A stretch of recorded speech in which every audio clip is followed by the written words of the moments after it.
And welcome to the Wicked Awesome Cast, episode 144. I am Mordak, aka More4K Charlie. No! Okay, my name is Kraken Zero, aka Henry. Did I do it right this time? Wrong. Why do you look like a different beard this week, Henry? Sorry, my brain is all screwed up from coming back from the Shadow Realm. I swear to fucking God, if you pretend to be Jeff next, I will fly to Portland and, I don't know, take you to the $40 donut place I found out about the other day. My name's Jeff. Oh, no, you're paying! You're bribing me with a good time. Feed your donuts. Feed your dog laxatives. That's what I'll do. Don't do that. That's mean. That's mean to the dogs. Yeah, don't take it out of the dogs. They just want to. Now train your dogs to feed you laxatives? I don't know. That is impressive. You know, my husky would probably do that. My lab would probably not care. Now train Mandy's spiders to feed you laxatives. Why am I on laxatives? I don't know. You have an obsession with laxatives right now. Yeah. Hello and welcome. We are the Wicked Awesome Cast, and this is episode 144. We're still here. We're doing our thing. We're all back. And this of course, yeah, we're all back. The trio, the three musketeers. Yeah. So, yes, I went through the names, but in the wrong order. I am, of course, Maeve. Alex is that's my government name. I'm joined today here with Charlie, aka Mordak, and of course, Kraken Zero, Henry. That is the gang, and here we are. So, yeah, I missed out. I was gone last week. I hope you guys did okay without me. I know Charlie missed me. I got your text messages and your letters. I appreciate that. You know another Charlie or something? No, it was you, Charlie. I got the letters. I understand. You missed me. It's okay. You read them wrong. Those were death threats, Alex. Those were death threats? Well, they were enough to keep me alive, Charlie. Oh, great. I can appreciate it.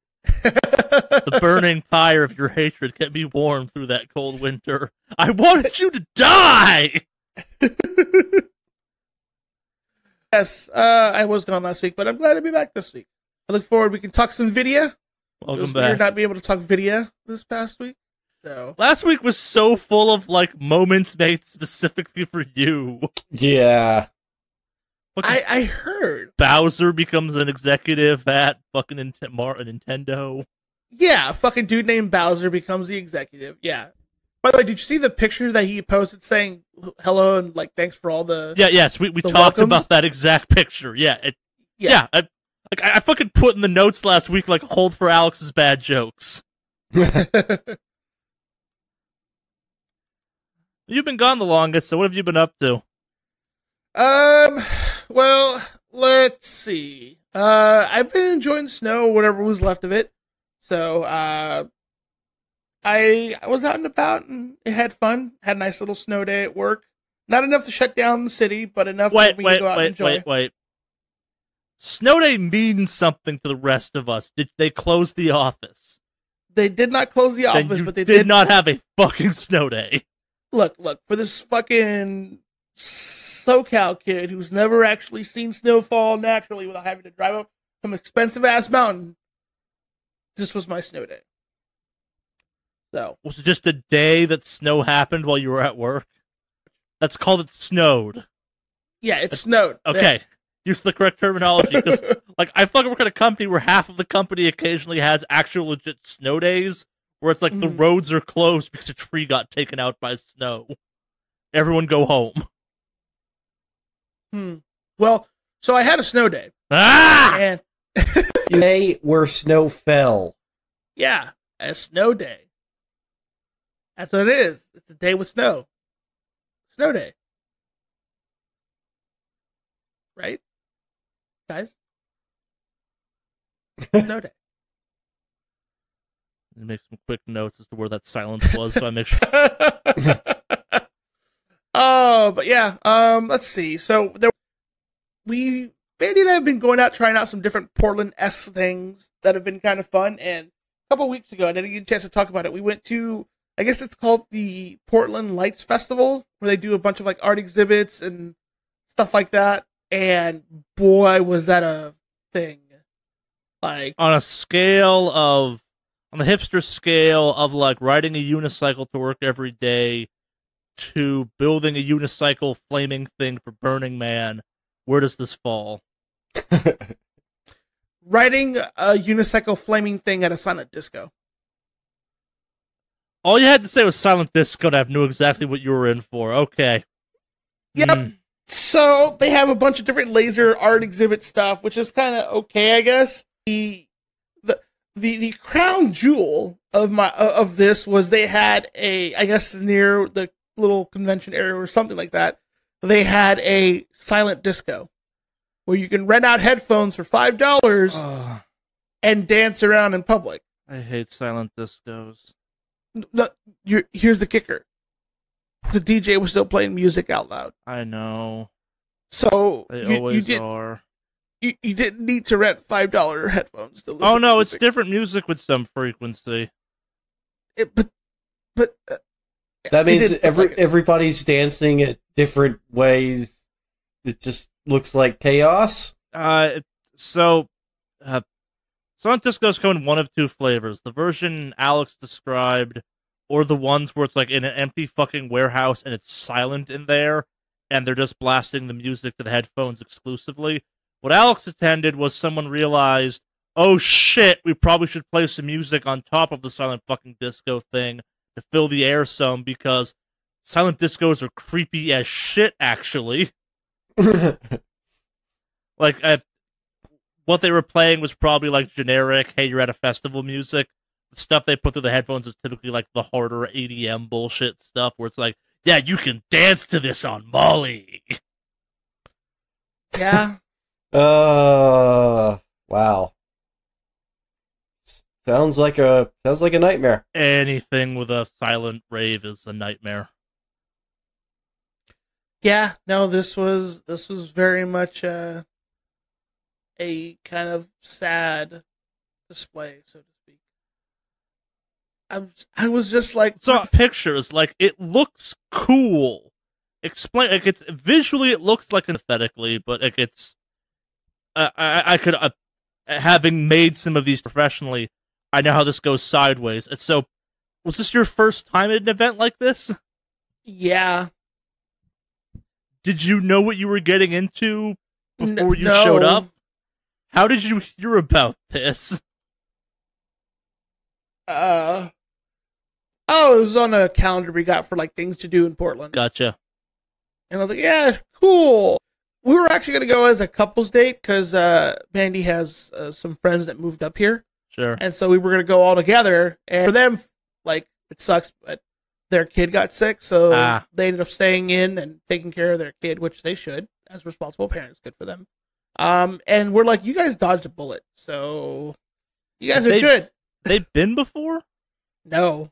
This is their first time. They moved up here after we did. Oh, gotcha. So, yeah. Oh, yeah. That that little adventure was yeah. So I'm looking at pictures. Did you see the people trapped inside the plastic hamster balls?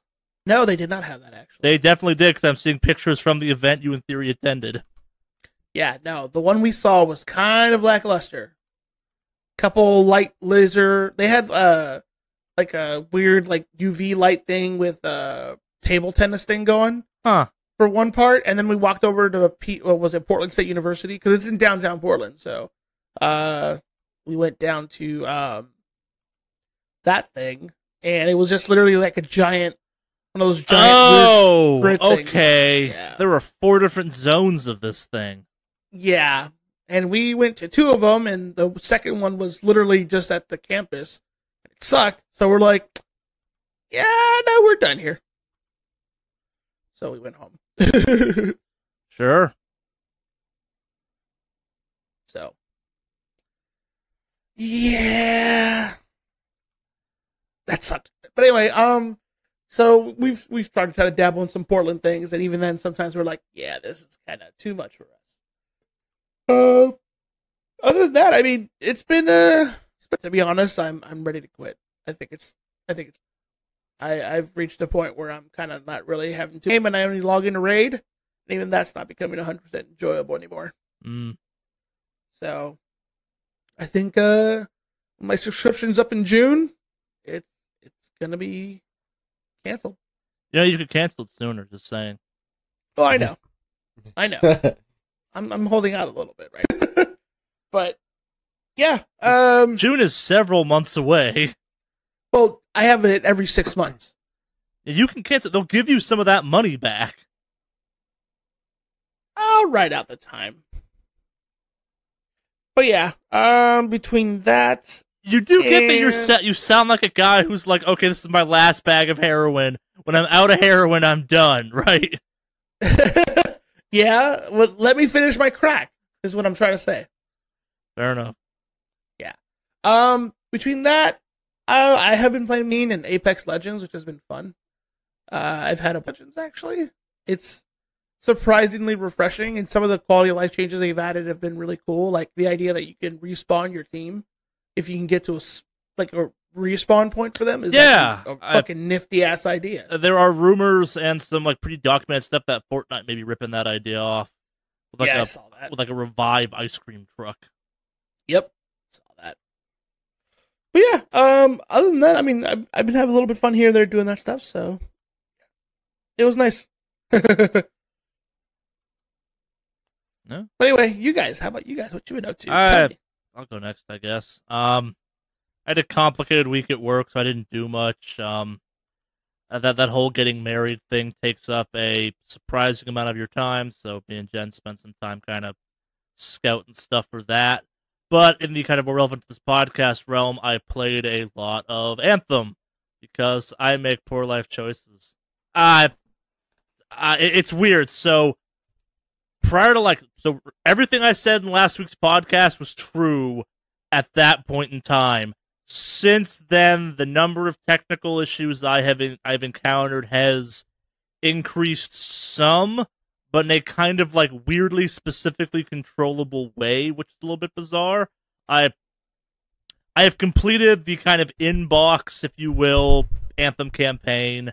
I think like the back third of that campaign is actually kind of cool. It does some neat stuff. I feel a little bit bad that, like, what I was talking about last week with, like, prior to the certain set of events in the game, you're not the one, you're just like, yo, you're a freelancer. By the end of the campaign, you're, like, a really famous freelancer who's, like, gonna turn around for the freelancers, and that was cool, but I'm also like, no, I just want this game to keep treating me like, oh, it's you. Fuck it out there, kill those things for us.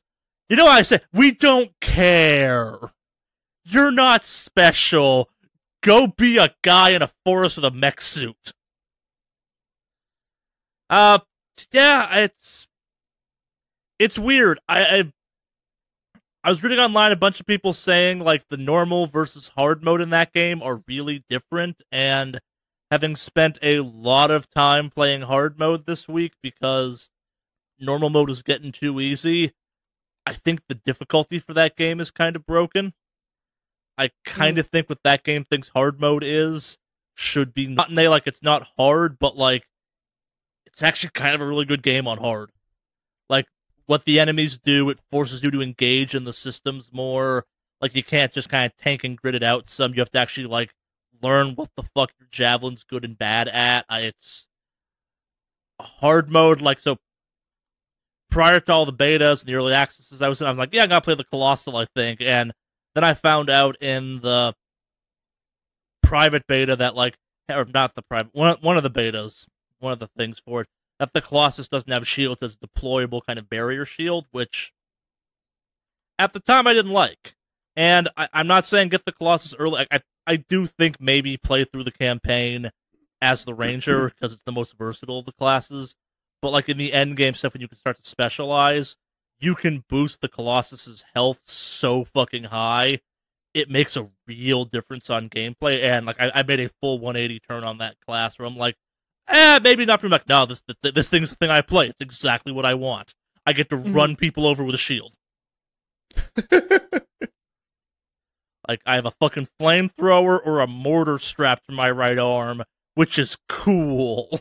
And, like, my defense is fucking offensive as shit. Like, I was involved in a match made thing last night where it's weird, and that no one's talking about this in a good way. Like, the classes in that game, with the the versatility of each class, but not the outstated versatility of each class, is fascinating. Where it's like the most, quote, powerful class in the game is the Colossus. It's literally kind of a walking artillery platform, but it's like driving a fucking and it doesn't have a kind of constant shield, and you have to deploy the shield. As a result, it's the tank. Like, you can, like, literally, its special move is it pulls aggro. It's got a battle cry that either kind of boosts your guys or literally draws aggro. So, but because of the shield, you actually have more shield than the other classes, so you're also kind of the field reviver. Like, you're oddly enough the healer. So, like, I got stuck in a fight where it was me, 2 Storms, and Interceptor, and it just became me pulling aggro and running on reviving people for 10 minutes. And, like, it worked, but it was fun because the shield has a really, like, has a Dark Souls, like, when you're not using it, fucking drop your shield, because it recharges super fucking fast, but, like, enemies will chew through it really quick. And then maybe the mods I was running at the time. Like, I still like that game a lot. I'm giving it till the actual end game launches. I think that comes out in a couple weeks, but, like, I'm really enjoying my time at the end of the game in some ways more than I ever enjoyed the actual campaign. I feel like an idiot because there's an entire story arc that got lost in my quest log, to the point where I actually sent, like, BioWare, and a support ticket being like, "Hi, I think my game glitched. I can't find this quest tree." And I was digging around, like, oh, no, there it is. I turned the notifications for it off. Shit. And it's kind of one of the best sets of quests in the game. Like, it ends in some crazy-ass sci-fi shit for that game, which was kind of surprising. And as a result of that, like, a bunch of people in the fort have stuff to say all of a sudden. I like that game, but I also feel fucking bad liking that game. Given that everyone's like, oh, it's a bad game, and, like, oh, it's doing so bad in reviews. I'm like, no, I think the reviews are a little harsh, but, like, they're not wrong. I'm still having a lot of fun. The combat's really good. The javelins are really fun. Yeah, the endgame's kind of bad, but also, like, the idea of getting better, like, I know what shotgun I like. And the idea of getting better and better versions of that same shotgun, I kind of don't hate. Like, I wish there was more variety, but also, I don't care that much, it turns out. Because there is variety in the kind of tier system of them, and they each have different kind of script perks on them. Like, I have a shotgun that makes my Colossus, and only my Colossus, way better. Which is cool, but also, like, yeah, it's situational. I feel genuinely bad liking that game, though, just based on public opinion, and I feel weird about that. It's been a while. Like, it's a lot of flashbacks to Destiny 1 Year 1, where it's like, this game is trash! Yeah, but we're all playing 40 hours of it a week, so what does that say? I don't think it's quite that popular, but, like, this is the same week where, like, you got people out there being like, yeah, the game, like, oh, it did 10% sales of, or it did those then, I think it was not an Anthem, Destiny. No, yeah, Destiny, but also, like, Mass Effect Andromeda. It's like, oh, it's got worse sales, and that's like, yes, but also that study only shows physical sales, and anyone who bought Destiny 2 physical is a moron. And I did that, and I'm a moron. Who bought Anthem physical sales is a moron. I didn't make that mistake a second time, because, like, this game has no offline mode. There is literally no reason to own a physical version of it. If they shut down the servers, the game is gone. Yep. Yeah, like I said, like, I genuinely feel kind of conflicted because it has some problems. Like, there's a mission in the game right now I'm working through that has, like, go do these activities over and over, which is fine. I'm used to grindy games, but one of them is use the quick play functionality, and every quick play functionality match, or everything I've used it, I've jumped into a match that had like some massive game-breaking glitch going on. The coolest of which was it was stuck at a checkpoint, perpetually spawning waves of enemies. A cool fight because it was this like 300 style, like everything must die. But after 10 minutes of that, I'm like, nope, this mission's glitched. Got it. This was supposed to be over by now. This is cool and all, but I'm gonna leave. Or like another mission that I was doing where I jumped in. It's like, oh yeah, the waypoints aren't showing up.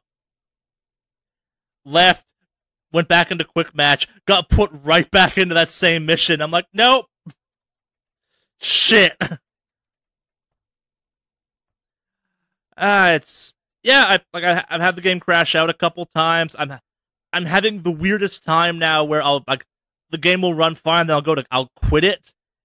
It will get me out of the game, and then the like closing part of it will crash out or something. I've gotten the impression that like a bunch of the issues people talk about are console specific, specifically PS4, which like I've heard those load times are real bad on console, and they're not great on PC, but they're better. Yeah, I've heard that too. I've heard the console experience. I mean, the game overall apparently is pretty bad, but I don't agree with that. Like it's this weird mix of a couple things. There's a couple fights in the game. There's this thing called Titans that reviewers seem to hate, and don't get me wrong, they're not great. But if you're in a group of 4 people, they're not bad either. Like, they're kind of fun almost if you're in a group of 4 people. Like, some of the most fun I've had in that game was there's a fight where you fight 4 of them or 3 of them at once at the end of a mission, and that's what I was doing the healing thing for, where it's like, no, you guys keep DPSing this shit, I'll keep you up. It's weird. That game is very balanced around the idea of you have to have 4 people in a squad. Like, it starts to, like, it kind of falls apart some when you're playing solo, just because, like, it feels like it's balanced as soon as there's at least another person with you at all times. So, like, one of you can pull attention. Like, there are weak points on enemies that you cannot get by yourself. But, like, if someone else is there, you can just burn through shit, and it feels real cool. Because, there's these tank enemies that have the Scar Heavies, I'm blanking what they're actually called, that have, like, just straight fuel canisters on their back, and the game will yell at you, like, hey, shoot the fuel canisters. If you're playing solo, it's kind of hard to get there.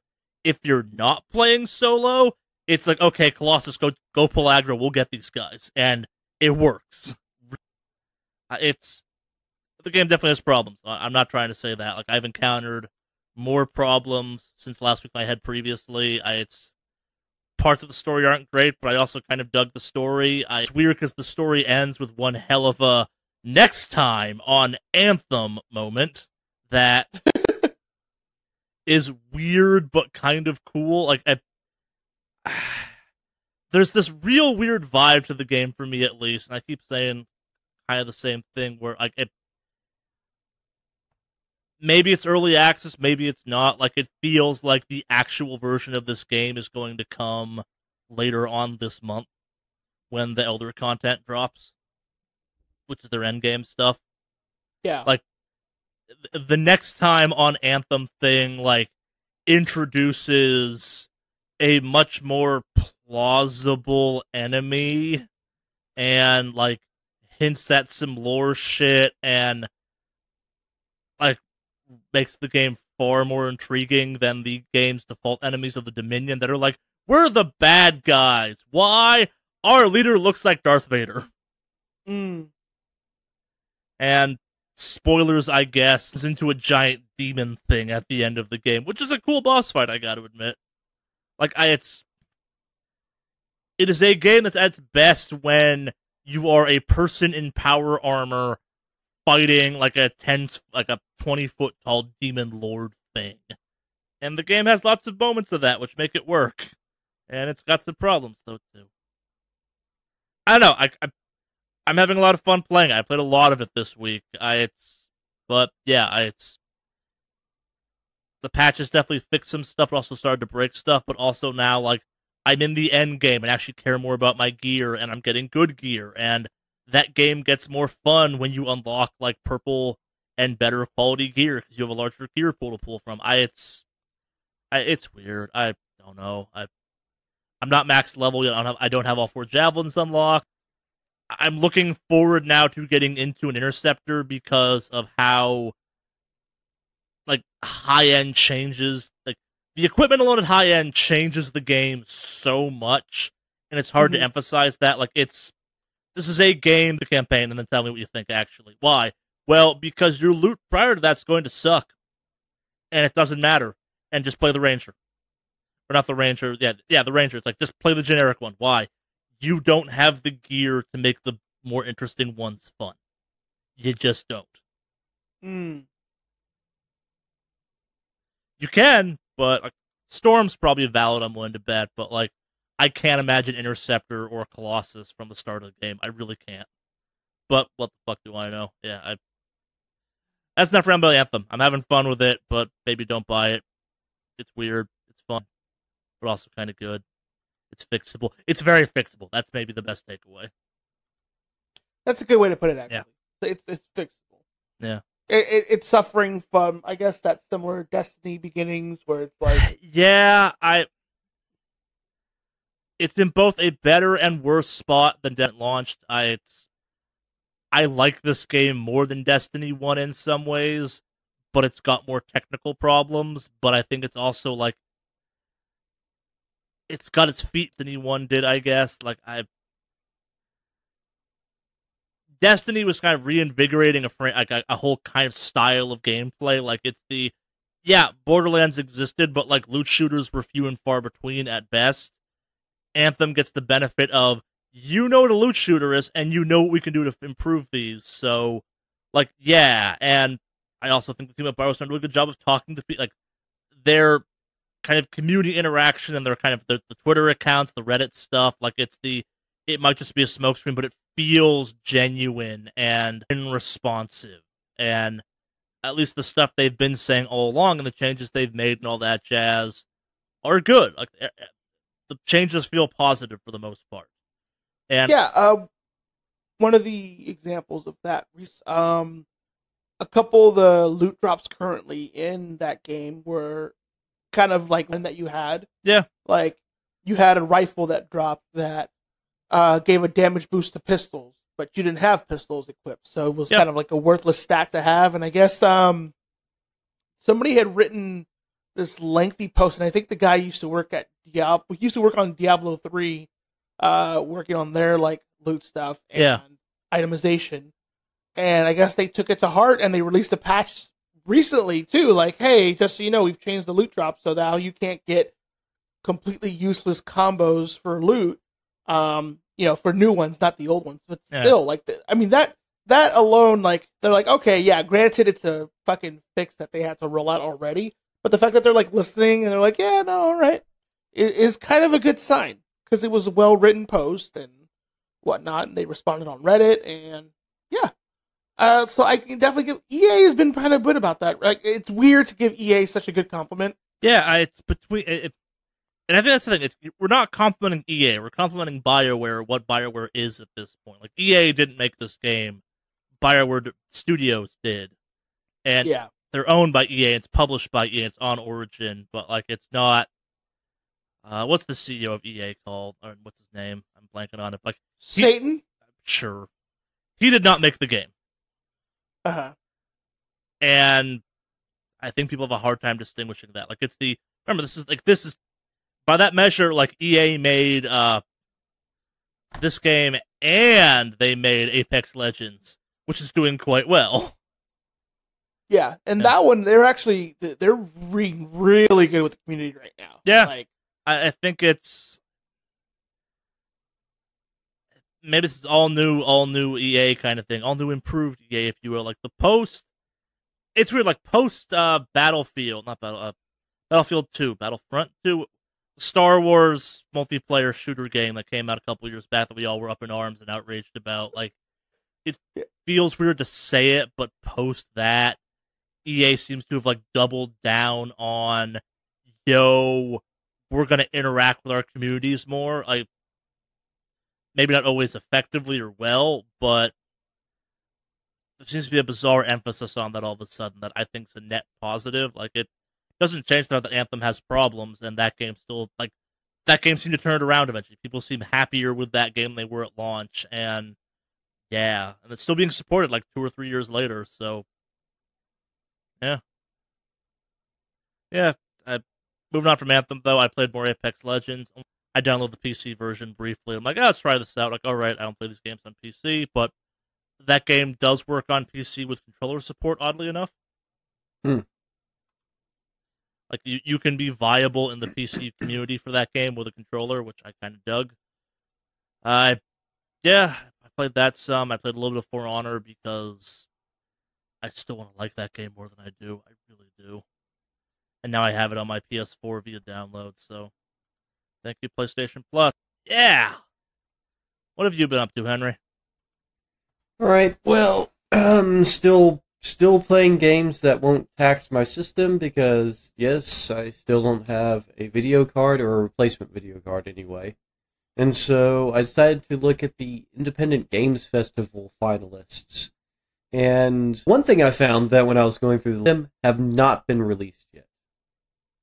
And so that's kind of weird. I guess that they sent along trial versions of the games to the festival, I suppose.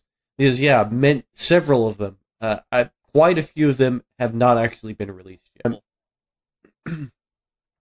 I don't know, like, when is it? Let's see. Oh, 20th, March 20th. Wait, so these are are these nominees or are these last year's winners? These are nominees. Okay, sorry, I missed the nominees part. I said these were winners. They're finalists. Okay, sorry, my confusion. Okay, that makes sense. That's actually the way they refer to it, as finalists. But yeah, and so most of them are out in one way or another, but there's several of them that are not, that I was kind of curious about, but they just haven't been released. So I played 2 that were sort of more, I guess, experiences than traditional games. Like, alright, so The Black Room is a game that is browser-based, so you can just play it in your browser. And it's kind of, I picked some difficult games to describe, because they aren't sort of classic games, they're more sort of game experiences. And so the browser-based one is kind of telling a broken narrative of a sort, and it does play around with sort of the layout and the way web browsers work and stuff. So it does some pretty clever stuff, to be sure. But yeah, you can just find it online in a very strange, like, at least the way the website is. The website's name looks like looks like about 64 random letters as the URL. But yeah,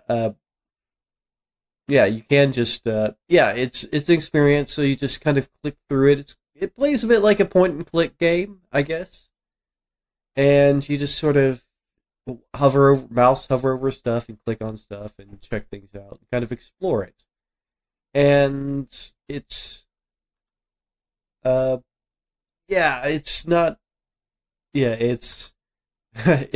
kind of goes beyond description in that, it's an experience, but I think it's pretty cool, and I think there's good reason why they've kind of chosen it as a finalist, because it really does explore an interesting narrative space and the way in which you explore it. So that was pretty cool.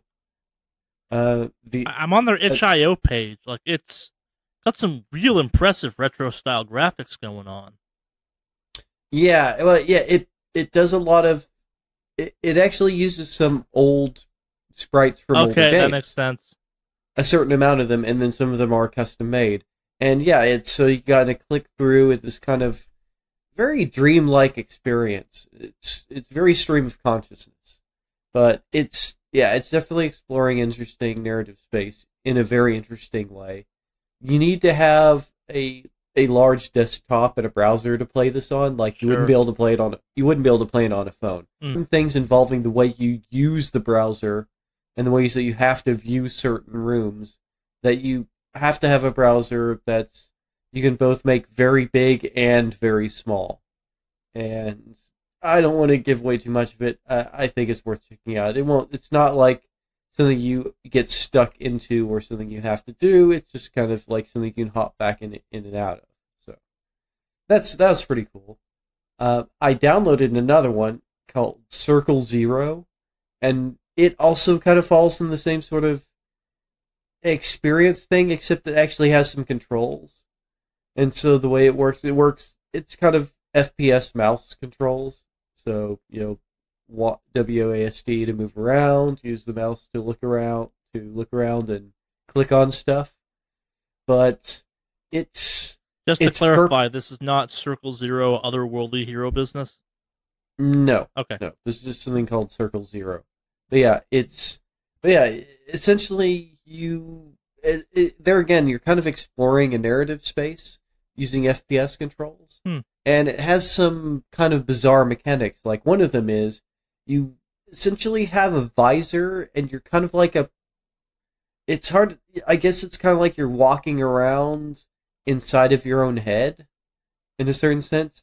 And you can pull stuff out of the outside world and pull it into your visor world.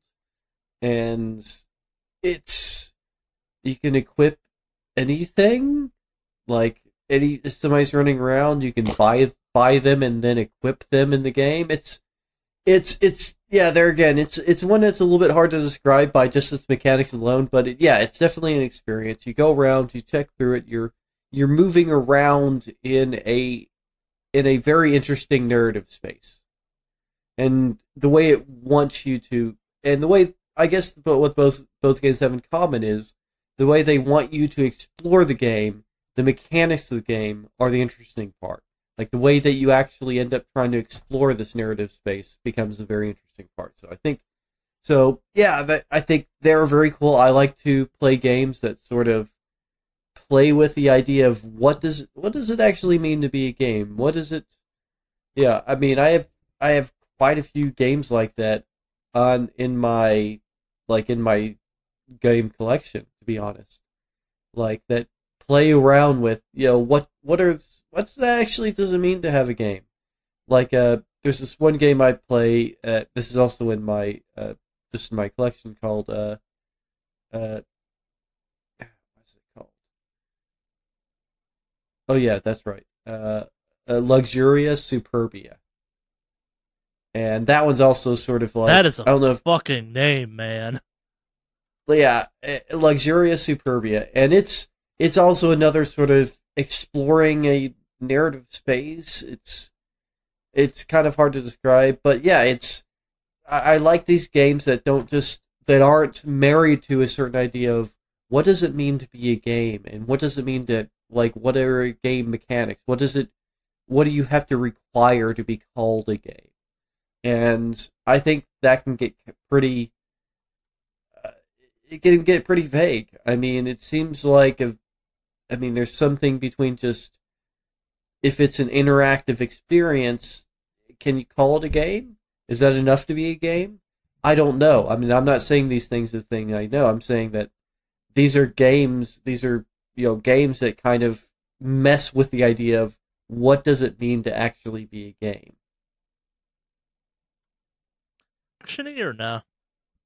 What's that? Is it Frog Fraction-ish? What's that? I'm not. Oh, you don't know? That actually surprises me some. Not in I think you just have to know Frog Fractions. Well, it was a game that they. The best way of describing Frog Fractions is describing Frog Fractions 2, which was a game that was kickstarted and released and hidden inside of a different game, and people spent I think it was the better part of a decade looking for Frog Fractions 2. Like, it's a game that starts off as a generic Flash game, but then the first one's it was a browser game as well. But it starts off like a generic Flash game and then becomes something totally ridiculous, kind of about the nature of video games. You can find Frog Fractions out there right now if you type in Frog Fractions. Oh yeah, I found it. Yeah, apparently you can still play it. And it's buy great. It it's I guess there's an ARG connected with it as well, among other things. Yeah. That's pretty cool. Yeah. Yeah. And so that's kind of also space of what does it mean to be a game and sort of meta game and fourth wall and things like that. So yeah, I like to check out games that there again, they aren't married to what does it mean to be a game, because we had already started breaking out of that when the first video games were made that weren't based on a board game. And so that weren't based on existing sports or board games or any games that people know, when we first started to see games that kind of played around with just the idea of just being a little more abstract. I mean, you can't really compare chess to Space Invaders. And so I guess even early on, games are already starting to change the idea of what does it mean to be a game. Yeah. I mean, and a part of, I guess, I mean, when you come to game theory and from the mathematical side, a game essentially is just like what one or more people are involved in sort of a competition. And that's really all it means to be in a game. And so game theory in the mathematical sense applies to practically any decision in real life. But yeah, get back to it. Yeah, there's some really neat games. I'd say if you haven't checked out the Independent Games Festival, or at least what they've nominated, definitely worth looking at those. Some no surprises games are in there, like Subnautica is in there, and Return to the Obra Dinn is in there, and those are some that I've seen before. Iconoclast I'd seen before. Beat Saber is in there. And so there's definitely some in there that are nice, but some in there that definitely haven't been seen yet. I like that they also have a best student game section for students working on games, and I think that's pretty cool. But yeah, that's what I did. I guess. Yeah, I also played Darkest Dungeon. Woo! Seeing as how the second one's coming out soon, I went back and played that, and killed off a few generations of people. Yeah, that's a frustrating game. It's supposed to be frustrating. It's supposed to be difficult. So I mean, occasionally I send people off to their doom. That game channels. Ever played the tabletop game Ravenloft? Yes. Ever see how it's played in like large conventions? In what way? I'm playing. It's one of the tabletop ones. They have a famous Ravenloft game every year where like hundreds of people sign up to play in it, and it's like a 5-hour long panel. It's just DM killing people off throughout the campaign. But like it's one of these things where it's like the joke of it is the longer you can keep the GM laughing, the longer you'll live, kind of thing. And Darkest Dungeon occasionally channels that like feeling like they did a funny musical intro to it where it's like your character springs to life, ... then drops down dead. That's occasionally what that game channels, where it's like they're going to die, but you will make progress, but they're going. Yep. Don't get too married to any character that you've picked up. Oh, you named that character? That's cool. Dead. Yeah. How quaint. But yeah, that's what I got up to. Cool. We got some news this week. Then, if it's time for news. News. Wait, Alex. Let's have a professional show you how to do this, Henry. No, I'll let Alex have this. You do it so much better though than he does.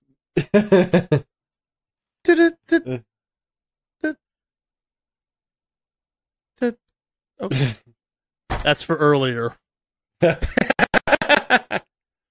Yes, news. Right off the bat, Overwatch has a new character.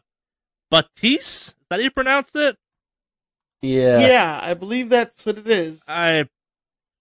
Do any of us play Overwatch still at this point? Not in a while. I dabble on it here and there.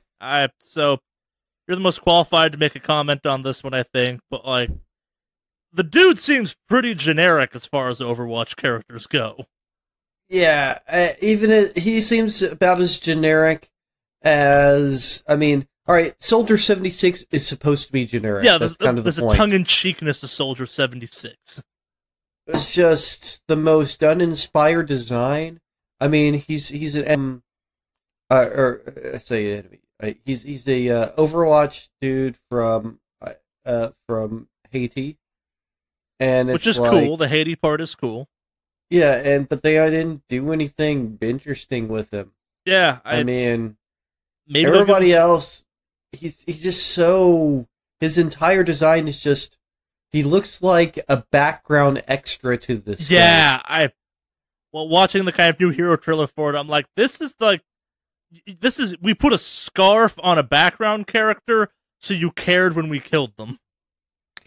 Yeah, it does seem a little lackluster. Like, yeah, the character design does his abilities and what he brings to his table as far as his kit goes is really fucking interesting. Oh yeah, it's really. Seems like a better version of, like, Anna in a lot of ways. I would argue in some ways, though, that, like, nothing seems all that new. They're very straightforward, at least, like, the descriptions, I've not played it, so I'm not talking on my ass. Oh, yeah, nothing, yeah. There's no curveballs. Like, it's the invulnerability shield and healing. Yep. And boost. And it's pretty boring. I mean, like I said, it's Soldier 76 unintentionally. It's no hamster in a ball, that's all I'm saying. Yeah, it's like, all right, he has like a super jump. He has his medical SMG, which does damage. I mean, it's hit scan. It's a gun. It's a 3-round burst rifle. That's not an SMG. It's a 3-round burst rifle. That's what I'm saying. Yeah, which is also has a healing bullets. I don't know if the bullets heal. It's the grenades that it launches from the side that heal. Like the secondary. Yeah. So it's got those. Plus, he has a healing burst, like aura thing, which is okay. He's got the invincibility shield that is much like it drops a robotic device that anything behind it. Now, what it does is it doesn't make it so that you don't take any damage. It makes it that you can't drop under 1. Or under 20. Under 20? Okay. Yeah, you don't drop under 20. And then there's that. So, and then the other one is... And that's not even an ult. That's just an ability you can use. Yeah, the ult, I believe, is the amplification shield, which is the one that increases any bullet damage that goes through that ball. So, if you have a Bastion behind it, for example, it's gonna shit on people, so to speak. But, yeah, I mean, the kit's really good, but the kind of the design and the idea of it is pretty generic and not really fancy. It feels like Overwatch is like losing steam's the wrong word, but like it's the breakneck pace seems to have slowed some. Yeah, I mean, he really, like I said, he really looks like an uninspired character. I mean, this initial design and skin is just boring. He really does look like random background character. There's nothing interesting about any part of his design. No. I mean, when you think about it, everybody else has something kind of weird or interesting about them. Yeah, even Soldier 76, who was like supposed to be like, yup, he's generic, dude, has more personality. Yeah. There's this weird design to him. Baptiste just has a scouter. He just wears a Dragon Ball scouter. I'm not sure he's the first character in Overwatch to have a scouter. For some reason, I think Hammond and like on her name now. There's another character I think that has a scouter. I don't know. His looks straight up like a Dragon Ball scouter, though. yeah. That's. They give an over 9,000 quote best character ever. Yeah. Yep. I mean, they did put him in Vegeta colors as well, that's like all right. Yeah. Okay, if all of his voice lines are how he's the greatest, he's the Prince of all Saiyans, I'm fine with this character then. Like, if we can fucking get him in the Vegeta armor as one of the skins, I'll go full 180 on this character. Because he's in blue and orange. I guess that's technically Vegeta. Yeah. I mean, it's not as, as Vegeta as, as like a character in Black Panther, but yeah. Yeah. But yeah, it's just that's pretty boring. So Next up, there was a Pokemon Direct, which apparently is a thing we do now. And Pokemon Sword and Shield have been officially revealed. It appears the game takes place in at some Pokemon World version of the UK, which is kind of cool. The Scottish internet's been having a heyday with that, which is kind of neat to follow. Have you seen the trailers of like the trainers trash talking each other in like Cockney? Oh, okay, I got it. I'll have to check that out. That sounds. They're okay, yeah. There's a thing going on in there. I dig. I'm like, please put this in the game. If you hadn't guessed by now, this is the next gen Pokemon for the Switch. It looks nice. It looks really nice. Like this is one of the biggest graphical jumps in a Pokemon game in a while. But also as part of this, we got to see the new starters that are what are their names? I'm written down even. No, I didn't. I lied. Grookey, Scorbunny, and Sobel. And despite knowing nothing, the internet's already begging that Scorbunny does not become firefighting. I bet he does, though. He looks like he's going to. He's already walking on two legs. I'm on the Switch, the three of us, but like I will buy this because it's a Pokemon game, and I probably buy all the Pokemon games that are actually real Pokemon games in my mind. Thoughts from you two? I will probably pick up one of them at some point. I do want to get a Switch with my tax return, so that'll probably be what I get with that money, and the rest, I guess, be responsible and save it. Sure. But yeah, definitely gonna grab Smash, but definitely looking at the Pokemon games too, because now I didn't talk about it, but I'll talk about it more next week. But we have a Pokemon Go Alliance at work, so I'm sure that'll be involved when we do a Switch thing. Are you gonna be our token guy that plays Let's Go Eevee? I don't know. I haven't decided if I'm gonna play Let's Go Eevee. But it ties into Pokemon Go. Does Eevee's it? The best. Eevee's the best. Eevee is love. Eevee is life. Yeah. Yeah. Yeah. Maybe. I don't know. So apparently, it was Pokemon Day this week. The release of the original Pokemon was this past week. That's right. It was. Yeah. Was it February 28th? Yep. Or 26th, I think. I don't remember. In any case, it was Pokemon Day, and which means that they did Pokemon Day stuff. Apparently, like, you can buy stuff on My Nintendo. Like, you can buy arts and crafts stuff and some 30% discounts on a couple of games. It's a great excuse for a sale. And also physical goods, like actual physical stuff, like Nintendo Club type stuff, like Yoshi stuff. It looks like, which looks kind of cool. How is that Pokemon related? Well, I don't know. It's some of the stuff that's also being released on the. Yes. I guess released on the same thing, but in any case, there's Pokemon Day cards, wallpapers, discounts. So to further remind you that Pokemon is the biggest media empire on the planet. Yep, we can do whatever we want. We're gonna kill a Pikachu on stage, and you're gonna like it. You're gonna love it. Yeah. Alright, so to make this an official unveiling of a new Pokemon, though, of the starters, who's everyone's favorite? Squirtle. May have the new ones, but well played. That is the correct answer. I don't know. Were they again? Grookey, that appears to be a plant-type monkey thing.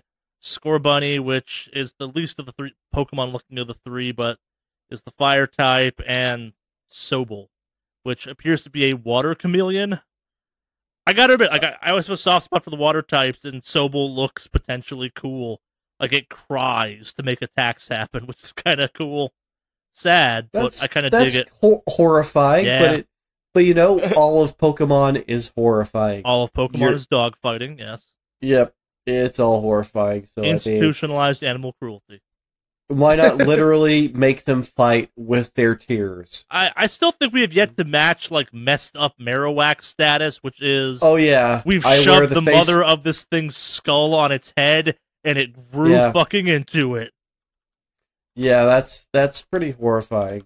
Yeah, there's yeah, and the fact that I can't get over the fact that Mr. Mime's hair is not hair. It's leathery. It's a growth from his head, apparently, I guess. According to what I saw in the Pokemon trailers. I will never get over that. That's truly nightmare fuel. The Detective Pikachu trailers have further convinced me that Mr. Mime is just a pervert pretending to be a Pokemon. He's just one of those people that understands Pokemon, so he just pretends to be one. Not even that, like he's just some dude who's like, man, I couldn't make my shitty office job work, my wife's fucking the neighbor, the kids don't like me, what do I do to get out of this life? That kid's playing Pokemon. I got this weird clown face paint. Mr. Mime! I can wave my hands around. Mr. Mime. Like, it is a man going through a mental breakdown. Midlife crisis? No, like he's having a full break from reality. Because like all of his attacks are like waving his hands out or just straight up punching shit. Yeah. Yeah. Why did they put that in there? Why? Not as bad as Jinx still. No. Yeah. Yep. This is why I play the Shin Megami Tensei. All the fun of collecting monsters and making them fight. No Mr. Mime. But also all of the Mr. Mime. Like, they're super upfront with being Mr. Mime. Well, they're super upfront with being demons, I guess. Yeah, that too. Like, but also Shin Megami Tensei, it's like, if it looks like a dick, it's a dick. But it's like a 9-foot tall one that shoots fire out of its tip. Because that's what Shin Megami Tensei is all about. Subtlety. Yep, subtlety. Yeah. Moving on from this, though, to a not-so-subtle transition. EVO 2019's lineup got announced. Alex, they fixed That's EVO. That's right. They fixed EVO. They did. EVO. They did. They fixed EVO. Rip Melee. Rip Melee. Or just, you know. Your time was done. Yeah. Your time was done. 2 console generations ago, but I will say the fucking salt I've seen from the Melee community about it not being there this year and that it got replaced by Samurai Showdown is fucking hilarious. as someone who actually would want to watch Samurai Showdown, I'm kind of okay with it. I'm 100% okay with it. Samurai Showdown is the shit. It's a great game. So let's run down the official list. The announcements are Tekken 7, Street Fighter 5 Arcade Edition, Blaze Blue Cross Tag Battle, Super Smash Bros. Ultimate, Dragon Ball Fighter Z, Soul Calibur 6, Mortal Kombat 11, Samurai Showdown, and Under Night in Birth EX Latest?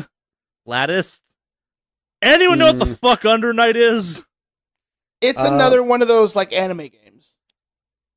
Yeah, anime fighting game. Okay. It's super anime. I mean, just if you look at it, look at the screenshots of it. It More is like anime than Blaze Blue? Yeah. Holy shit. It's pretty up there. It's pretty up there. I was sad not to see Guilty Gear on there. Yeah. As well as like no King of Fighters. King of Fighters hasn't been there for a while. Couple years, yeah. Yeah, I know, but games go in and out. So I mean, I still haven't seen a King of Fighters on there, and that's always been back. That's always been my favorite series of games. True. Well, it's not like there's been a new Street Fighter in a few years. Well, they keep patching it, but yes, you're not wrong. I mean, several of these games have been around a while. Yeah. I'm glad to see Soul Calibur. That's new, like as of last year, though. Yeah, I like Soul Calibur a lot, and yeah, I like it because it's just it's very different, just with the ranges of the weapons and the fact that it has some full 3D movement that you can engage in. Yeah, it makes, I think for me, it makes those matches a million times more interesting than just two people waiting on the other to accidentally do a move so they can do a 1,000,000 hit combo. Yeah, I like this list. I look forward to watching this Evo. Now, if only we could get a Smash Bros. Ultimate removed from it, that'd be perfect. But... I like watching competitive Smash though. Like at least the newest ones.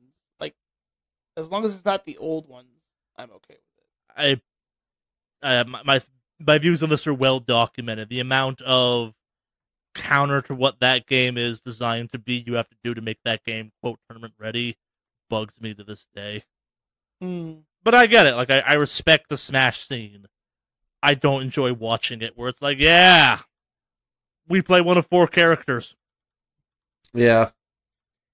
Fox McCloud. For a game, yeah, and that's the thing. For a game with that many characters, they do some really poor balancing. I mean, what you're touching on is the argument, like, oh, the game's not balanced. And I'm like, it's also a game with the home run bat. I don't think the game was ever supposed to be balanced. No, but, it's not. Yeah. It's it's just like, it makes, alright, so I'll say this. In a fighting game, like, it kind of the fun of a fighting game, I thought, was to be able to pick the fighter that you want to play as, to pick somebody you play as. Well, if they're like a super low tier character, then you just get annihilated by all your friends. And that's just dumb. It's like, and that's why I have a quibble with it. It's like, I don't care if they're balanced for tournament play. I want them to be balanced for casual play, where it's not so. It just kind of seems silly and lazy when other games actually put a lot of thought and time into balance, and they seem to put 0 into it. No, I don't disagree. I also, if we're being fair, I'm not sure what game has a equally passionate scene, I guess, compared with that point. Like this, like Samurai Showdown, I love it being there, but like it's okay, Samurai Showdown's here. Cool. Didn't know it had that big a scene going on right now. I have to respect the existence of the Smash Ultimate scene, though. Yeah. I don't know. I've never been a huge fan of the Smash games. Like, I'll play them on occasion with a friend. I'm with you on this one. Like, I don't think... I do not enjoy the existence of the Smash Ultimate... not the Smash Ultimate, esports. The fighting game scene for that game, I do not enjoy for a whole myriad of reasons. Yeah. But I gotta respect the fact that, like, no, you've made something out of nothing, essentially, which props, but also go buy some fucking deodorant. Yeah. Yeah.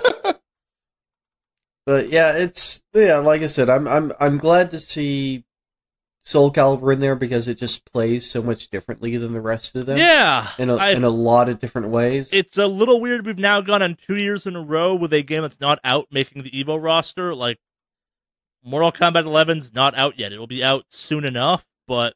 Yeah. I guess that means they're not going to be changing a whole lot to it. It's...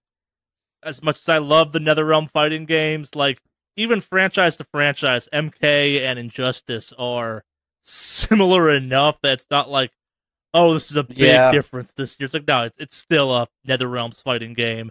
The characters are different. The combat is more or less the same. Yeah. I am looking forward to year 2 of Dragon Ball FighterZ. Because last year's shit was awesome. Yeah. No, absolutely. Yeah.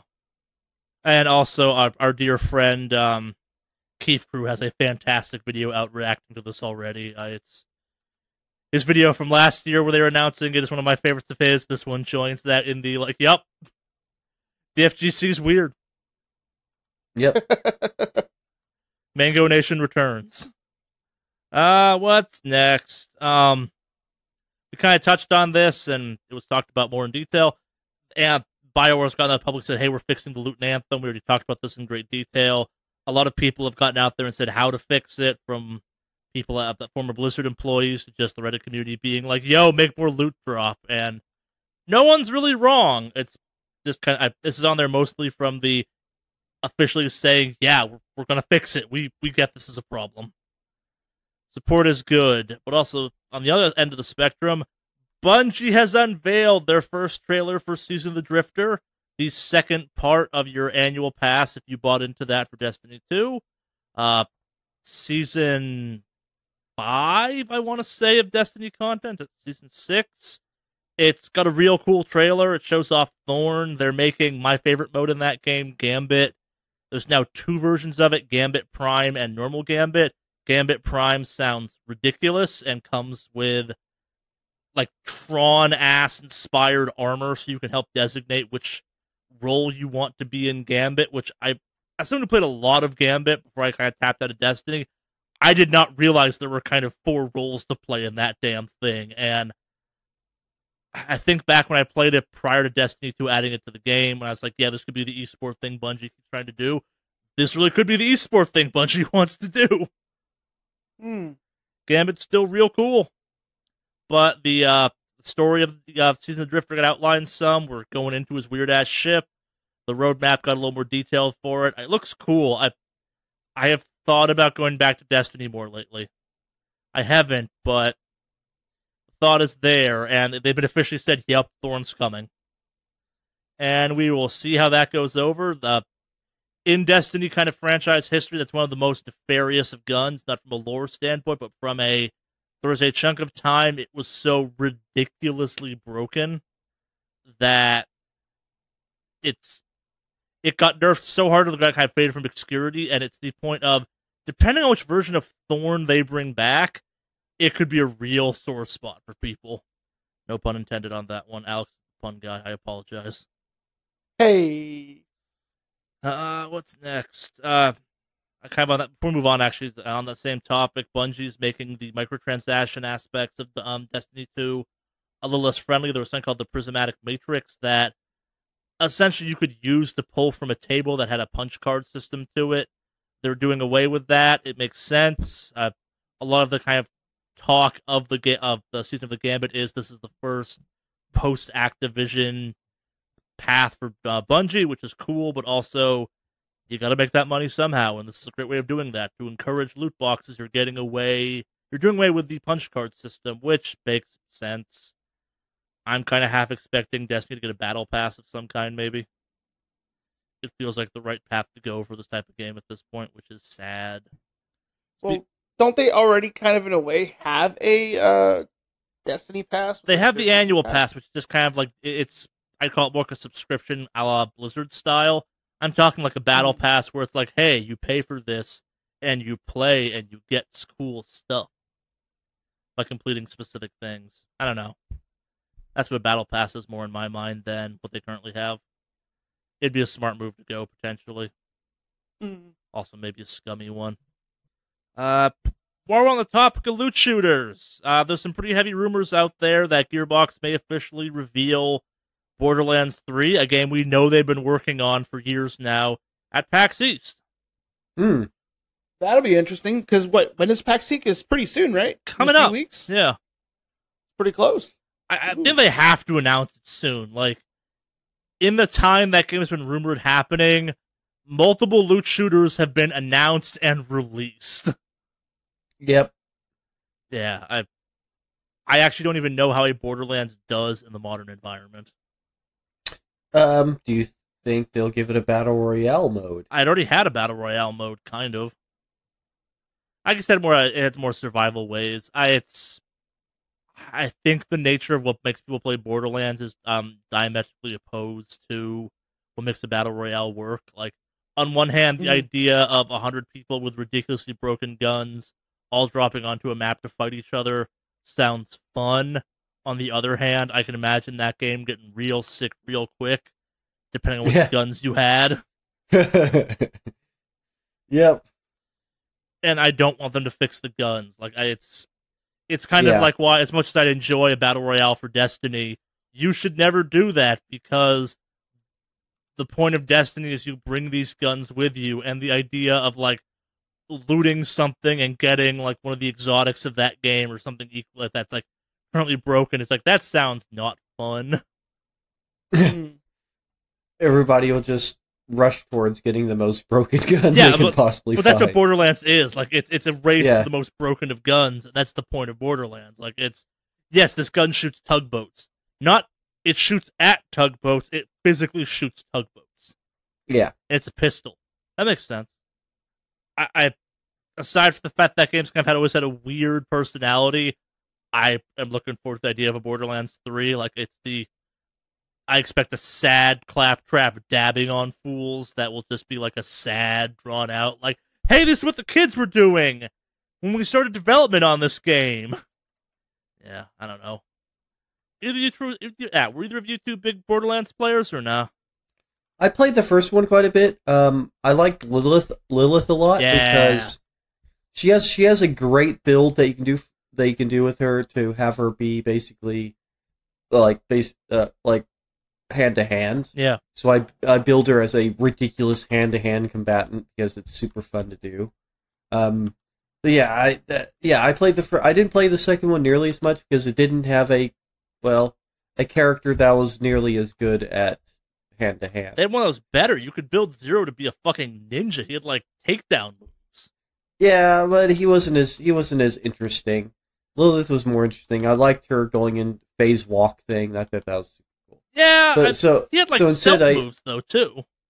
But I ended up using Paige, the Necromancer. Ah, yes, the most broken of characters. Yeah, and so she's fun because she is pretty broken. So I think she was viewed as the most broken by the end. Like, she is. Yeah, that death trap is bad, but real good. Mm-hmm. So what you're saying is, if as long as it keeps killing things, it'll extend its timer. Yeah, and I can make it so every time it kills something, it gets more powerful. Yeah. How did this make it out of playtesting? Yeah, she's super broken. So yeah, that's who I played on the second one. Yeah. So yeah, definitely I'm interested to see what they do with the Borderlands 3. I did not play the Borderlands prequel. The pre-sequel, pre-sequel. Yeah, I didn't play that one. I played part of it and said, nah, I'm gonna go play Destiny. It came out around the same time, if I remember correctly, and that when you put that game next to a game with really good shooting controls, you realize how the shooting controls in Borderlands weren't the best. Yeah. Yeah. I'm excited still. Speaking of upcoming announcements, though, Cyberpunk 2077 is going to be at E3. Wasn't it already there last year? No, they're going to show off more of it. Like, CD Projekt Red got out there and said, yo, we're going to be there. Not like the stealth trailer we did last year. We're not going to hack the Microsoft press conference again. Well, that'll be exciting. Some actual extra footage for that game? Possibly even a release date. There are some rumors going about based off of kind of how the previous Witcher releases and some math that goes behind it that says we might see Cyberpunk potentially this year even, maybe next.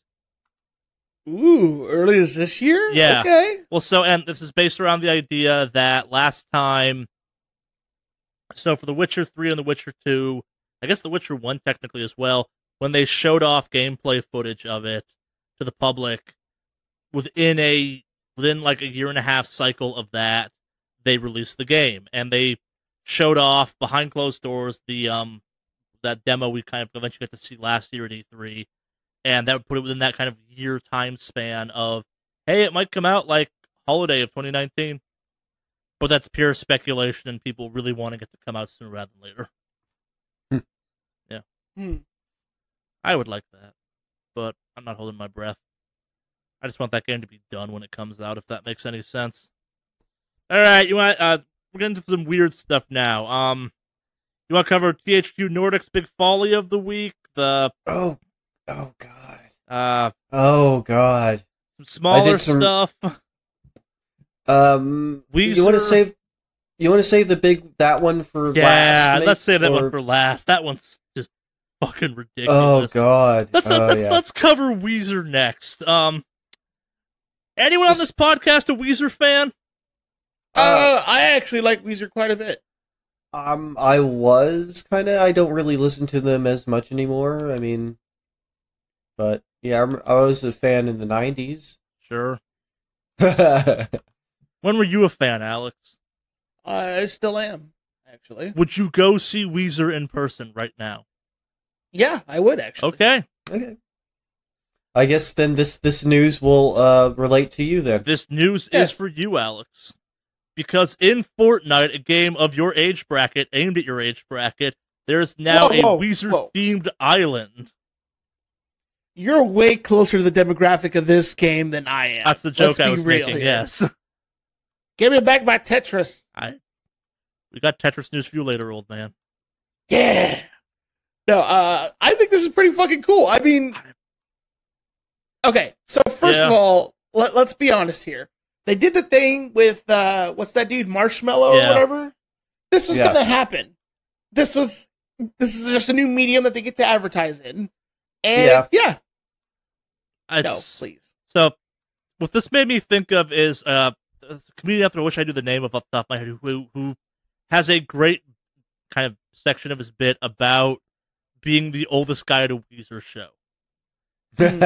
And this kind of feels like that to me, where he's like, yeah, so I showed up and I was directed like the parent section. I'm like, no, I'm here to see Weezer.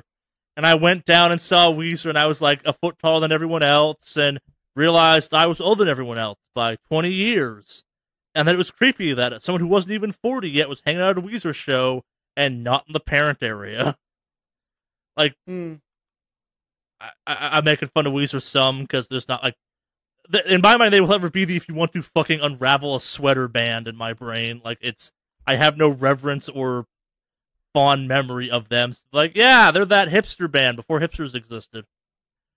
It feels weird they're relevant enough that they're coming to Fortnite, or maybe this is a sign of irrelevancy. I don't know. But yeah. Hints exist now. We're getting a Weezer concert in Fortnite. Well, I guess now they have a Weezer land in there, so I guess so. Well, they don't have a Weezer land. Let's specify this correctly. They have an island in the sun. Is that a reference to a song of theirs or something?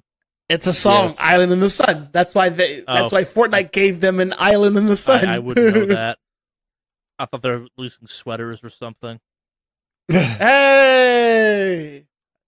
That's the only reference I know about Weezer. Let me know when Slayer's playing Fortnite. I don't think Slayer. I would be intrigued. Oh, I would install Fortnite to go to a fucking Fortnite Slayer show just to have people like, what's going on? This isn't Doom. Ooh, I bet Mastodon might play Fortnite. Mastodon will play fucking anything. Like, I get them to play my wedding if I spun it the correct way. That band will fucking show up almost anywhere. Respect for that, but yeah. Oh, you know they were in Game of Thrones. Yeah. Yes. That's my joke. Fucking play White Walkers, which is great, which is amazing. I want to do that. Zombies, not White Walkers. Yeah. Yeah. Oh no, it's more like it's the. There was a summer concert series a couple years ago in LA that was like a bunch of trendy bands and Mastodon. I'm like, oh yeah, that's the Mastodon thing. That's amazing. Yeah. That's so good. It's like the one metal band the entire summer was Mastodon. I'm like, okay. Nice. Also, better representation, but like, get it, Mastodon. Do you cracking that sky? Yeah. Yeah. I'm sure we'll keep you posted on the Weezer news as it develops in Fortnite with their Sky Island of some kind. Yeah, it's weird talking about Weezer when I fucking know nothing about Weezer. Hell, we talked about this podcast where it's like, are we passionate about Weezer to talk about this? What is a Weezer? How is it cool to make fun of asthmatics? Wow, how dare you? That's what the name comes from, I think. I think so. I'm not sure though. Is that East Coast slang, that like slang for asthmatic kids or Weezers? I don't know if it was ever from that. I'm know. intrigued. Now I'm curious. I don't fucking know. Moving on! Capcom officially endorses the PC as a viable console they're interested in developing for after existing their entire careers so far. Yeah, I guess a lot of it was sort of motivated, or at least this new mindset is motivated by how well Monster Hunter World it's doing real well on PC. Yeah. who knew Monster Hunter people were like, man, I will pay money for 60 frames a second. And then they did. Yep. I guess, of course, like the Resident Evil remakes have done pretty well. In the PC as well. They've had, like, going beyond that, like Resident Evil 7 did real well on there. It turns out that, like, if you make a good version for the PC, people will buy it and say nice things about it and do things. I certainly will. Yeah. And then they'll do things like mod DMX's X Gonna Give It To You into Resident Evil 2 and give you a whole new resurgence of that game being awesome. That sounds amazing. Have you not seen the videos of this? No. We talked about this the week you were out, so someone went through and modded in DMX's X Gonna Give It To You, so whenever Mr. X starts approaching, the music fades up. Nice. And as he goes away, it fades down. Oh, I keep fucking watching videos of that where I'm like, I know how it works, but it's never less funny. Oh, it gets even better. Did you hear about the other mod they did recently for Mr. X? No. They transformed his model into Thomas the Tank Engine. I did hear that one, actually. Yes. There's so many good mods for that game. Yeah. We're starting to reach Skyrim levels of crazy mods. Well, that's a Skyrim. I remember seeing that in Skyrim too. The Thomas the Tank Engine dragon. This is better than that. Like this is defendably better than that. We're like that was like, oh, we model swapped a dragon. This is like chugga chugga fuck you from a hallway. It's like, it's tense now. Thomas the motherfucking Tank Engine. You're like, oh god, no, Thomas. Yeah. If we're talking about crazy mods, I'm wondering when they're going to do one where they bring in Macho Man Randy Savage as Mr. X. There is something out there similar to that where it's like the Mr. X model in like a Speedo or something. Oh, yeah, I saw that one too, yes. It's like, man, this is scarier. This is scarier. This is not what you want in a dark police station. Like a muscly dude being like, coming for you. Yeah. I'm going to grapple you to death. Oh man, I love the PC mod community. They're doing great things fantastic. for Resident Evil. Yes, they fucking are. Well, then you've got Capcom out there being self-aware enough to be like, "Oh, you think you're gonna make classic skins for these characters? Nah, we're doing it. You want blocky Chris and you want blocky oh god, what's her name?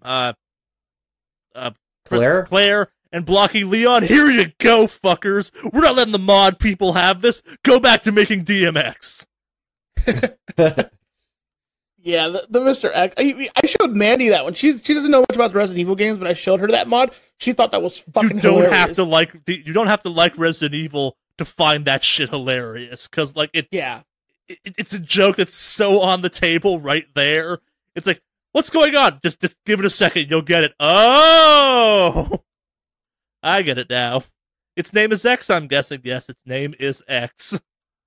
Moving on from that, though, to less awesome, but still newsworthy news. Where to go from this? So we got some Sega news. Mostly that if you want, you can vote on the content of that Mega Drive Mini they're making. Not to because the Mega Drive you can already buy, which is bad and not officially made by Sega. This is the new and improved Mega Drive that was supposed to be out last year, and the year before that, and got delayed again with no delivery date at this point that they keep seeming to add shit to. So now you can vote on games, and it's pretty cool. You can already see who sort of the leading winners are. I voted myself. I did go on there and vote, and it's just between like a game or its sequel. That's what all of them are. So that's kind of cool. That's kind of neat. I think that's a neat engagement. Yeah. And I'll probably get a Sega. Well, not probably. I would consider it because I already have a Genesis that I have multiple games on. If this thing has games and I have a Steam account with a lot of Genesis games on it as well, and so. But it's one that I might consider getting. I won't lie, I'd consider getting that. Yeah, it's as someone who's not found any of the classic kind of mini consoles intriguing, this one actually like might do the thing I want, where it's like it's all the games that you really care about, actually. Yeah. So if they make this with like a good games list, yeah, I could definitely see myself getting it. If it's like a really, I'd imagine that they maybe are taking time with it, so they don't do a Sony job and just churn it out with obvious hardware and software issues and just weird stuff. That's probably what I'm assuming they're trying to do. Yeah, well, you want the games to run well, which was the PlayStation Classics kind of failure because stuff did not run super well on that. Ironically, yeah, because it's just an emulator on a small computer. Oh, don't get us going on that again. There's so much dumb in that thing. Yeah, but in any case, yeah, the mini Mega Drive Mini looks cool. So yeah. Guess while we're Yeah. on that topic of Sony, they have officially ended the PlayStation Vita production in Japan. This is not a surprise to anyone. We talked about this, I think, about a year ago, or at least 6 months ago at this point. But yeah, they're officially done. If you wanted a PlayStation Vita, go get it now because they're only going to get more expensive, and not from stores anymore. It's the Vita. I always remember as a console I fucking dug, but also like was never confused why it never did well. I know Jeff was a big fan of it because it was the only place to play Persona 4 Golden. Persona 4 or 3 Golden? 4. Wait. Oh, right. 4? You don't know this. Persona 4 is being played on a Vita TV. The video. Oh, that's right. No, the new one was Persona 5. Yeah. I got confused for a second. Yeah, no, I Yeah. remember. We had to, like, queue up this weird thing with the Vita and all that. Yep. Yeah, I remember that. Yep. Yeah. That being said, though, the PlayStation TV, which is essentially a Vita you plug into your TV, not a bad thing to have either. You can play Persona 4 Golden on a TV then, which is both a better and worse to play that game. But yeah. On that same topic, though, PlayStation is very heavily looking into kind of continued or ramping up support for devs in China. Nothing inherently sinister behind this besides, well, it's a giant untapped market that only recently started allowing consoles into their country. Yep. Makes a lot of sense. So, yep. Take advantage of that. Yeah, that makes sense. It's a little strange they came out and officially like, yo, we're doing this, but also I think everyone's kind of doing that because, like, up until a couple years ago, you could not bring consoles legally into China, if I remember correctly. That's why games like WoW did so well there. Yeah. Yeah, and even the PC games are tightly regulated and controlled. Yeah. What next? Do we want to mention the Sega HQ while we were talking about Sega a couple seconds ago? Yeah, I'll just go ahead and real quickly cover that. So one of the original Sega headquarters buildings, they're finally moving out of and selling it off for demolition. And I mean, the thing is, like, this is one that has been around since the 80s. The building has been used up until like just a few years ago. And so it even has their old sign on the outside. I mean, it's where Sonic the Hedgehog was thought up. I mean, it's a little piece of history. So it's kind of sad to see it go, because it has been a building that had been in continuous use for Sega for a long time, and a lot of their best stuff came out of that building. All their first stuff came out of that building. So kind of cool. But even like Yuji Naka, who's a one of the creators of like Sonic the Hedgehog. Yeah. He went there and took some pictures with it, took some selfies with the sign outside of the building. But yeah, I guess it's kind of I don't know. It's just kind of interesting that they actually had stayed in that building long enough for it to have a certain amount of history to it. I imagine they're probably going to keep the sign in some way or another, because I think that sign has been there for a long time as well. Just kind of kept in good repair over the years. Someone should steal that sign. National treasure style. Yeah. But anyway, that's... Yeah. Yeah. Ready for the big one? Yeah, let's go ahead and do this one. All right, so there's a lot to unpack in our next story. It's I don't know where to start with this, but we should just go right into it. Let's summarize it quickly. Anytime a game publisher has to get out on their Twitter and officially denounce white supremacy, racism, and child pornography, you know you fucked up. And that doesn't even begin to touch on how weird and terrible this whole thing was. And okay, and so for those of you that don't know, and you probably don't, yeah, let's run it to down. be honest. THQ Nordic did a AMA Ask Me Anything on 8chan. Not Reddit, not Twitter, not fucking Facebook, not even 4chan. Fucking 8chan, a website that is blacklisted and delisted by most major search systems, and even blocked by some ISPs. Yes. I mean, 4chan is already a roving dumpster fire. 8chan is worse. It's like actively made of acid and fire and horrible. It's terrible. It's literally the worst. Don't go check it out. We mentioned the name. Don't look it up. Don't search for it. Don't check it out. Don't do anything. It's terrible. It's awful. It's literally the worst of the internet. It's so bad, it's kind of hard to get to. Yeah. Yeah, it's on that level. It's on the we've delisted it because it's that bad. I mean, you could probably still find 4chan on. Yeah, 4chan does not traffic in the straight illegal the way 8chan does. Yeah, 4chan has a semblance of trying to kick illegal stuff. 8chan has no semblances of that for whatsoever. reference, 8chan was founded by people that were like, yo, this 4chan shit, we like this, but y'all are a little too PC and concerned with being semi-moral people. Yeah. So, yep. And so they didn't ask me anything on 8chan, and there's just so many things wrong with it. All right, so it's like maybe we can take this kind of in the order of when this all went down, and when let's unpack because the story itself is ridiculous all by itself. So they were approached by someone named Matt or Mark, an M name. I'm blanking on the exact name.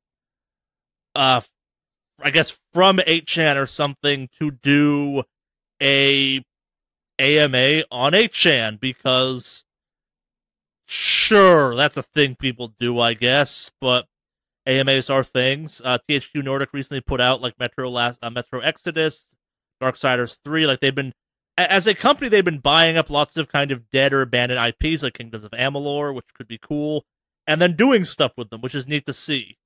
And for the most part, they've been putting out some pretty solid stuff. Like I think it's a kind of Central European company of some kind. They were Nordic. They were a small team. They bought the THQ name and a bunch of IPs that came with it. And for the most part, been viewed kind of positively so far. Up until this. And even this by itself, has a naive innocence to it that you should know better. And, just a quick Googling of what the fuck 8chan is might have gotten you to go, oh god, no. But I digress. So they were approached on Twitter. They announced, yo, we're doing an AMA on 8chan. The fact that no one tweeted at them, hey, you do know that site's like a toxic dumpster fire is a choice, but okay. I imagine that they were. I mean, that they did get a lot of messages saying, what are you thinking? But go on. There's worse parts to the story. So they go on. They start their AMA. They're doing their thing, and they post some stuff, and then 8chaners do what 8chaners do: child pornography and everything. Basically, everything that you the floodgates are open. Welcome to hell. Enjoy the buffet. I mean, and this is what actually makes it worse. So it's one thing. All right, so for them to try to claim some sort of innocence in this, oh, we didn't know, no. All right, so people actually managed to get screenshots of their replies, and they engaged with these people in pretty disgusting behavior. Oh, no, actually. Rather than noping the fuck out of the room going, oh god, we've made a mistake, they hung out. And they rolled, and not only hung out, they responded to garbage stuff with stuff going along right with it, like horrible. Yeah, people actually managed to get screenshots of them basically high-fiving with 8chaners on 8chan type stuff. And that's just like... And again, we're not talking like two bros being shitty about women. We're talking like the dregs of society being shitty at children. Yeah. And so this is... Yeah, the things that they got asked about and the way that... And the thing is... That's the thing. They didn't apologize for it, by the way. That is also of note on top of this shitburger, is that they haven't even apologized for this. Yeah. They've taken responsibility for it, but they didn't they didn't apologize, not really. And so they issued a statement, but they didn't say sorry. They're just like it's a sorry you're offended almost type of a thing. It is exactly, they did the worst thing possible and then responded in the worst way possible. Every single bit of this is just literally means that these people at THQ Nordic are garbage. They are garbage people. They are garbage human beings.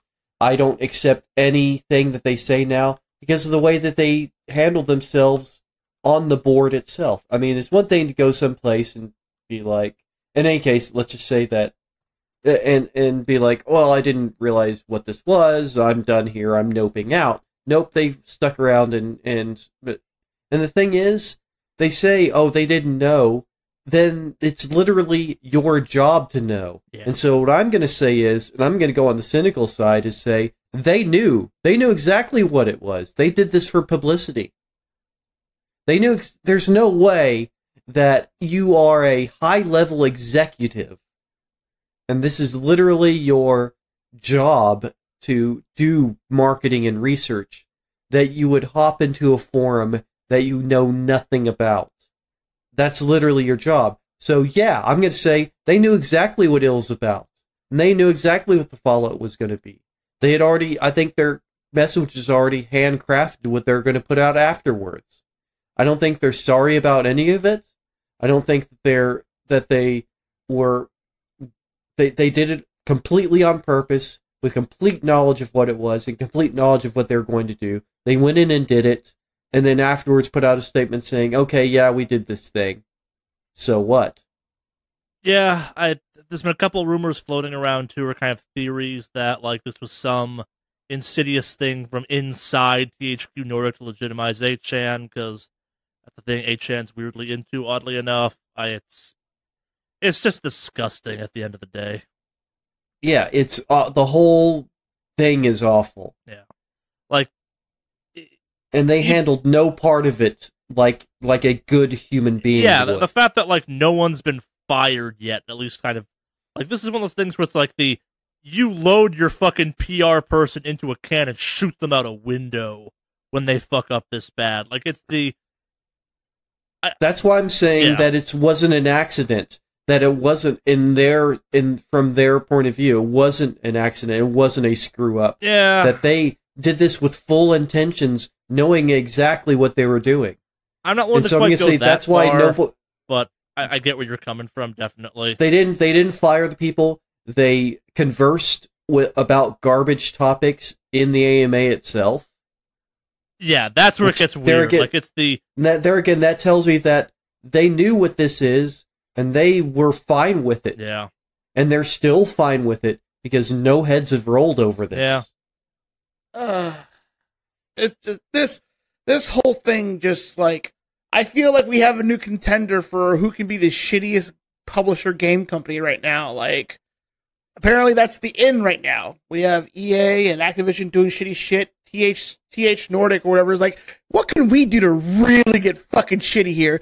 I know what we'll do. Let's go hang out in a fucking child pedophile fucking friendly website and do this shit. Like, yeah, no, that's a good fucking idea. These guys are absolute fucking morons. We can't fire enough people to compete with Activision, so what can we do that's worse?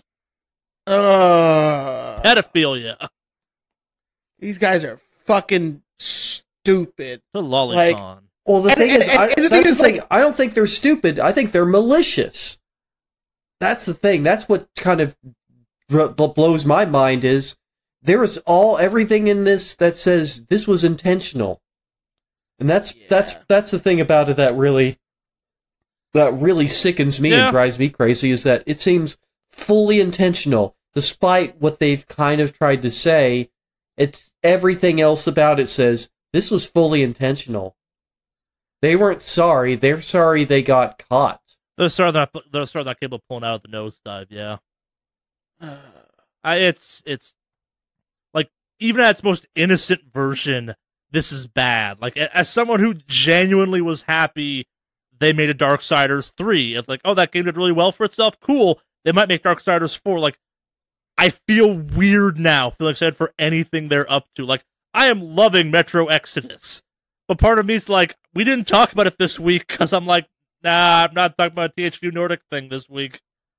No, it's not enough time has passed, or will ever pass, maybe, on this one. Like, they are doing stuff, or were doing stuff anyway, that was kind of cool to see a game publisher do, and now they are forever going to be that game publisher that did the AMA on the child pornography site.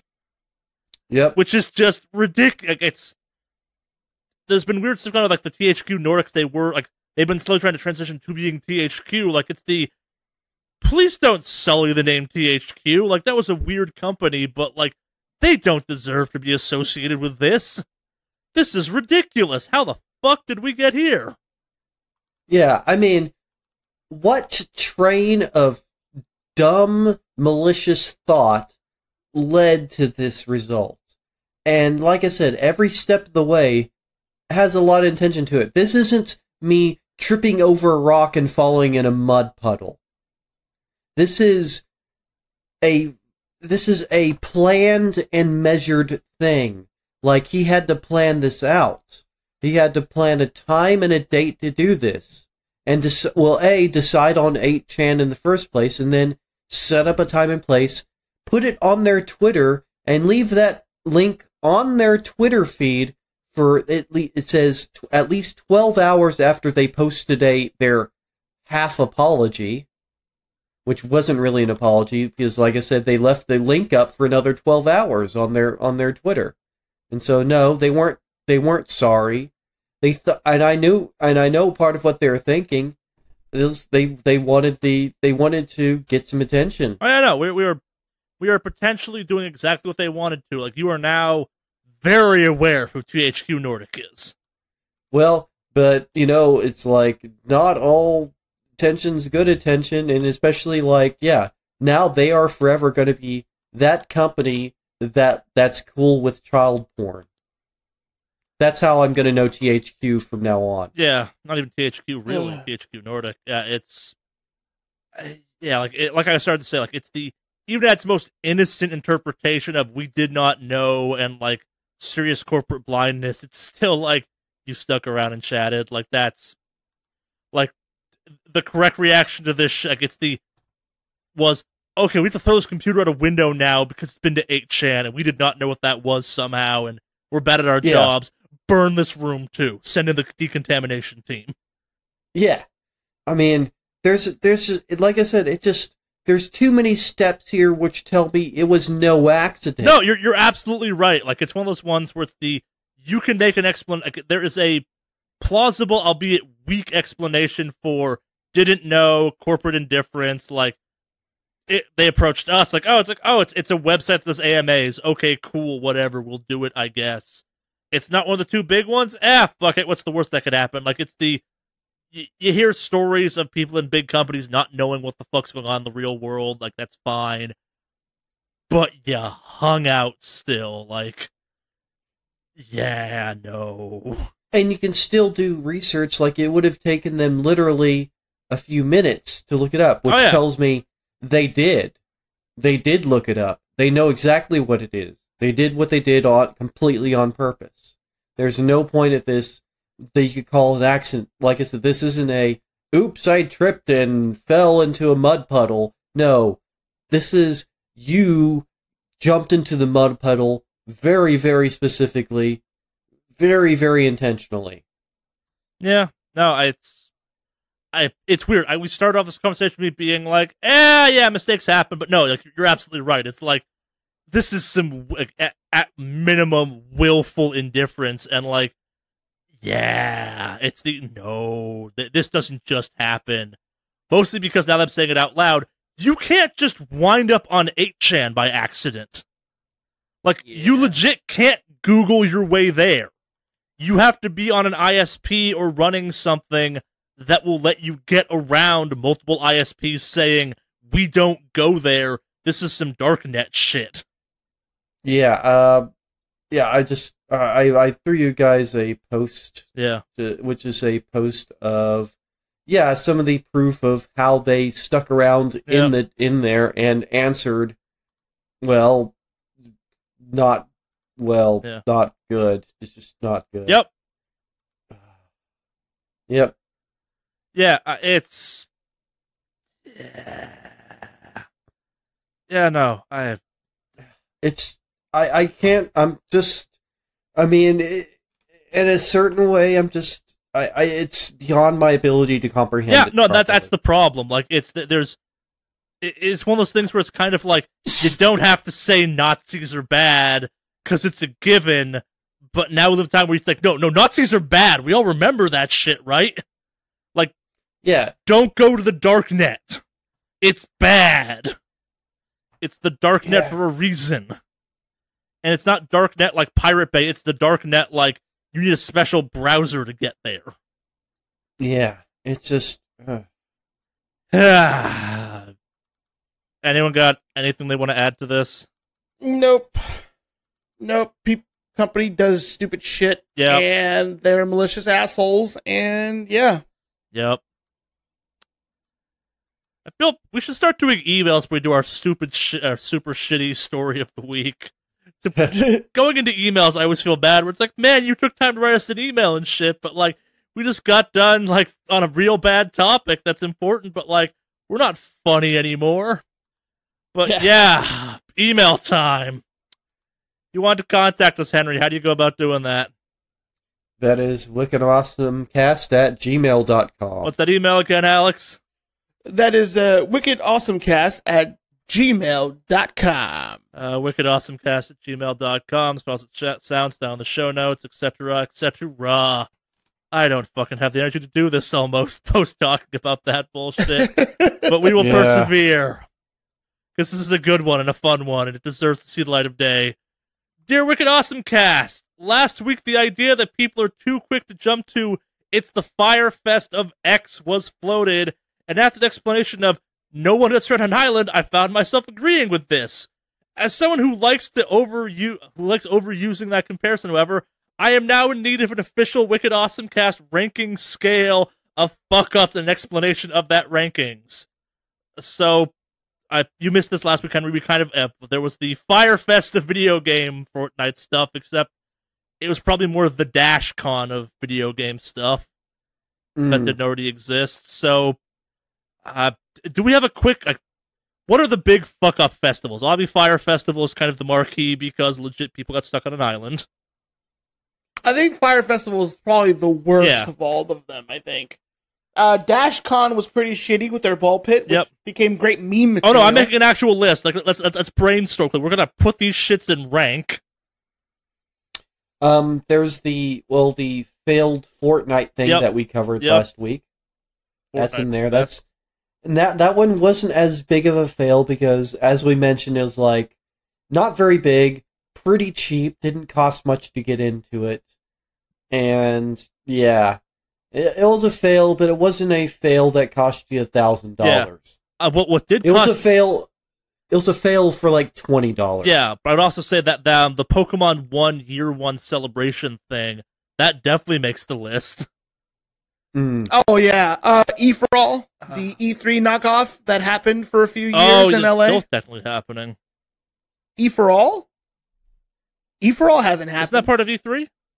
No, not anymore. That E for All was totally separate from E3. Oh, remember E3 stopped being made for a while as a big public, right. Big convention event. It was like, hey, we're gonna rent out a trailer out in the airport and just have like only big time like dev stuff going on. Sure. No show, no like booth babe stuff, no glamour and glitz and anything like that at all. So I have also added year 1 of E3 open to the public.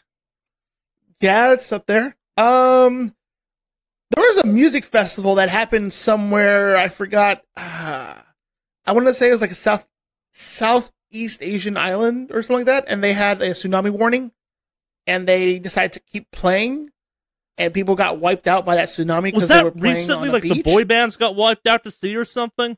Something like that. It was like a year ago. I think it was within the last year. Oh, one happened like 3 or 4 months ago, tops. Yeah, that's what I'm saying. Like it was one of those.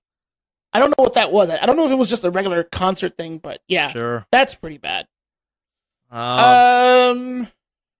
Do we count things that are established in buildings like a play or something like that?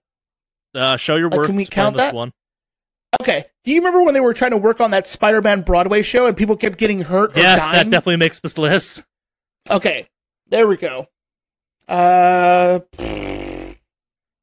still trying to think, but yeah, that's the only ones I can think of off the top of my head. Oh, I gotta find the footage of it, but I think it was this really poorly done furry convention that did not go well at all.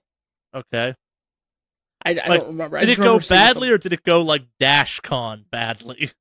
DashCon bad. Oh wow. I can't remember, but yeah, I remember hearing about it, or I remember seeing a video where they had like some really crappy DJ stuff and everything else going on. It was really bad. I think it actually, but yeah, it was either like a furry convention or like a weird music festival that just was really crappy. But damn, I'm trying. Now you got me thinking about all these like train wrecks. Yeah. I would say current Coachella in its form, because current Coachella is just god awful to try to go to now. Is it just bad, or is it like actually bad? Like, it's not. It's not a disaster. Yeah. It's not an ongoing disaster, and that's what we're trying to cover. Yeah, here. this is a list of like actually bad, not just man. I paid money to be here, and this isn't as good as I thought it would be. Yeah, we're talking about actual running train wrecks. Yeah, I can't think of any actual like bad ones. Other than the few I mentioned there. No, the fact that I had a few on my mind. You got a list of 7 already. It's a pretty decent list, too. Yeah. Yeah. I cannot recall any. At the risk of too soon, do we want to say THQ Nordic's 8chan AMA? That's definitely on that list. Although I don't know if that counts as a convention. Or it's Spider-Man the Musical. A convention. That's true. People got together.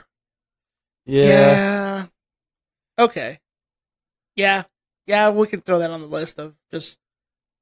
So, yeah, no, that works. And we could actually put these on sort of a sliding scale as to how much of a fail they were. Oh yeah, no. Like, I think at the bottom is kind of the, like I said, the Fortnite attempt, because it wasn't expensive. It was $20. Yeah, so people weren't put out that much money. It's weird that one's down already at the bottom of the list. Like, you're absolutely right, though. Yeah, that's of this list, that is the least horrible. Yeah, that one didn't actively ruin people's lives.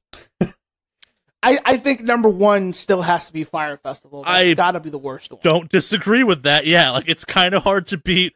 We were stuck on a goddamn island.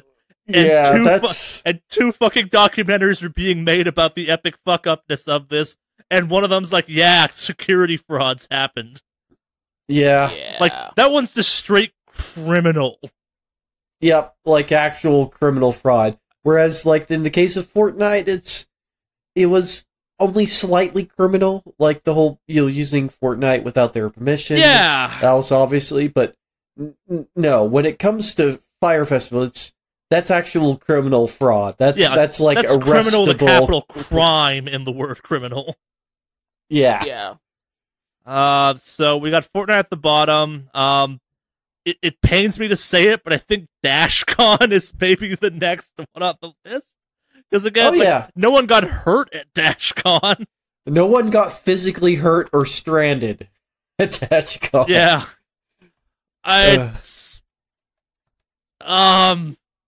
Explain E for all, because I'm not sure Was that like just some like kind of like public LA party thing that happened? So E4All was a attempt to be the next E3 when E3 stopped making their things at the LA Convention Center. Gotcha. So there was a span of like 2-3 years where E3s didn't really happen. Yeah, or no, they didn't happen in the capacity that they are now. It moved anyway. and stuff like that too. Yeah. Yes. Yeah, they were somewhere in like some air hangar in Santa Monica or some shit like that. Yeah, a couple other places over the years, but yes. Yeah. So this was their version of trying to be E3, and it just did not do well. A lot of big companies didn't even show up, so you had a lot of empty space in the convention center that was totally rented out, and they had to put up these artificial walls in between so people wouldn't think that there was, it was smaller than it was. But it was, because you could see a lot of space in the back behind the curtains, if you will. So I think the next contenders on this list are E4All or Pokemon Go Con. And I think E4All ranks lower on the horrible scale than Pokemon Go Con Year 1, because at least you could show up and do the thing you wanted to. The thing that sticks out for Pokemon Go Con Year 1 was you couldn't even play the game. Yeah. Well, not only that, but like, I mean, E4All, people weren't flying in to do E4All. Like, people flew in and traveled from all over to do that Pokemon convention. Yeah. And it was a failure. Yep. So, yeah, that would go higher up on the list, I think. So our 3 floaters left are Year 1 E3 public ticket, Spider-Man the Musical, and THQ Nordic's 8chan AMA. It feels weird to put that one directly below Firefest, because no one was hurt. That's a big gap there to jump over. But yeah, like okay, right under Fire Festival, I would probably put the Spider-Man. No, you're right. Actually, yeah, you're saying that. You're saying, yeah, people straight up died because of that. You are correct. Like, were those tragic acts? But you're right. No, people lost their lives for the rigging system of a goddamn musical. You are absolutely correct. Yeah. that's horrifying. So we're left with Year 1 of E3 being public ticket and THQ Nordic 8chan. And I kind of think, as horrible as it is, the Year 1 of E3 public being is worse than the 8chan one, just because a lot of people paid money to go to E3 and then kind of got ripped off. Yeah. I'm inclined to agree, just because of the fact that, like, there was, like, big money involved in that. Yeah. Like, yeah. So, yeah, actual measurable harm. Like, them going on 8chan, I guess, wasn't necessarily doing harm to a person. We had to talk about 8chan. I feel harmed. Okay, yeah, I feel harmed just at bringing it back up, to be honest. Yeah. So, from least horrible to most horrible, kind of it's the X of X. Fortnite Live, Dash-Con, E4All, Pokemon Go-Con, THQ Nordic's 8chan AMA, Year 1 of E3 being a public ticket, Spider-Man the Musical, and Firefest as the biggest disaster. Yeah. Okay, so we have a pretty good scale. Yeah, here. this feels kind of comprehensive. Like, it's and it plays around the idea of, like, it's tragic people lost their lives, but no one got stranded on a fucking desert island. Yeah. The potentiality for death in hindsight at Firefest was shockingly high. I'm pleasantly surprised that no one died as a result of that thing, in all honesty. Yeah. Yeah, I mean, people were resorting to some crazy shit. Yeah. Like, I watched one of the documentaries. Did you guys watch the other one? I watched Fire both Festival of them. I could not look away. Like, I was enthralled for about a week there. Yeah, like, I remember seeing one of the things, like, one of these group of people, what they did is they slashed the tents of the tent they were in around them so nobody would sleep near them, which is an ultra dick move, but yeah. That's... I have to watch the second one at some point. I watched the Netflix one, I didn't watch the Hulu one yet. They're very different, that's the weird thing. Like, they make a weird companion to each other, because the Hulu one is much more about, like, the crime and the guy behind it, and the Netflix one is about the event itself. Like, the Hulu one only has, like, 10 minutes of the actual festival. Well, you know what's really there wasn't much of a festival. I mean, They did, like, nobody played except for, like, a local band, apparently. Well, you know what's really funny about the Netflix one, right? The what's really funny about the Netflix one, or what's really interesting, and I don't know if you guys heard about this. It's paid by Fuck Jerry, yeah. Yeah, the guys who were supposed to be in charge of the social media campaign and everything for the Fire Festival. Yep. Oh no, like the best part of the Hulu one is at the end, they're interviewing a guy that no longer works for Fuck Jerry, who's like, hey, you're aware of the fact there's a second documentary being made about this, right? Oh, really? Yeah. Yeah. And so, in a weird way, Fuck Jerry still is making money off of the disaster as well from that Netflix documentary. Which is kind of fucked, because they led people on as well. Yeah. So, that's kind of the interesting thing about that whole thing. And although also that poor old guy who basically was like, yeah, no, I was ready to suck dick for water. Not like, even in the Hulu one. Yeah. Yeah, it's... May we not live long enough and turbulent enough times to see Firefest replaced as the biggest shit show. Yeah, and that one was pretty up there. Like, wow. Yeah, like it becomes the problem of, like, literally people were trapped on an island. Mm-hmm. And a shit ton of people lost a shit ton of money. Yeah, it's... Yep. Well, but now we have a scale. Yeah.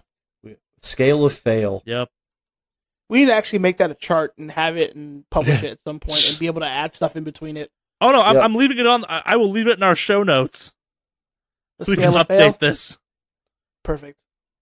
A ranking of failure, if you will. Yeah. That came in from Anonymous, so I don't have we can't say thank you, but that was actually kind of fun to do after all this bullshit this week.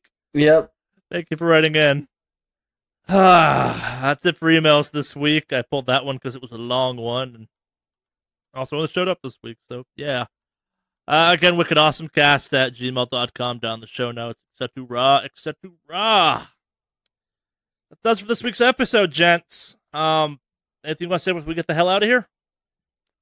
No, I got nothing new other than you can check me out on my social medias, Mave Online. Post pictures of a SoCal native who's experiencing fluff snow. There was so much fucking snow posting.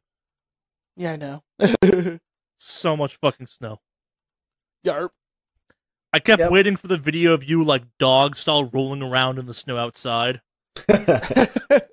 No, I didn't have a change of clothes or anything to wear. That would be okay. I'm not going to lie to you, man. You were enthusiastic about this. I wasn't sure you were going to realize that, like, snow will melt if I do that. But yeah, follow me, Mave Online. I do things on the internet sometimes. I give you mad props for not posting any pictures trying to do a rail of snow. Yeah. Mad props for not doing that, by the way. Don't be that guy. Don't ever be that guy. Yeah. Okay. All right. Yeah. Anything from you, Henry? I can be reached through Kraken Zero. That's ZER0, and that's on Facebook and Instagram. And I am Nomad Har, Nomad HAR, on Twitch. Cool. I'm fucking Mordak on, not fucking Mordak, just Mordak on almost everything, or Mordak 916 or dash 916 if it's not that, or Lord Mordak depending on the platform. If you're playing Anthem, I'm Lord Mordak on fucking Origin. Come hang. I'm playing too much. I almost want to see the parody account of you being fucking Mordak, like that's your Twitter handle, and you type in nothing but Bostonian slang. That would be great. If you go back far enough in my Twitter, it kind of gets like that.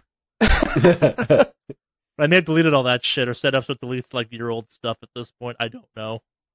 Yeah. A lot of Foursquare posting at one point in time.